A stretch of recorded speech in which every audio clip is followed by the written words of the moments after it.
Republican National Committee (RNC) Chair Michael Whatley appeared to sidestep questions over whether the 2020 election was stolen, instead turning his focus to ensuring election integrity in this cycle.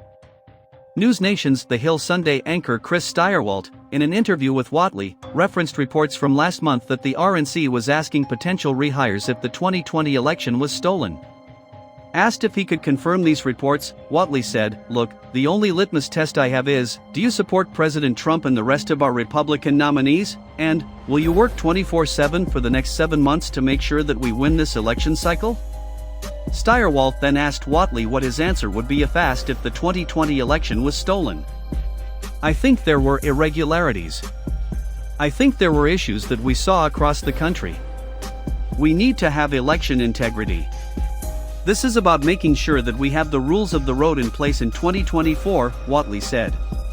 So that we do not have drop boxes, for example, that we have voter ID, for example, that absentee ballots have to have a witness signature, have to have a signature by the voter."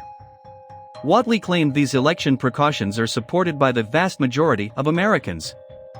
Steyerwalt then pressed again and asked if the 2020 election vote count was accurately counted or rigged, to which Whatley pointed to his vote for former President Trump. "Look, I was a member of the Electoral College.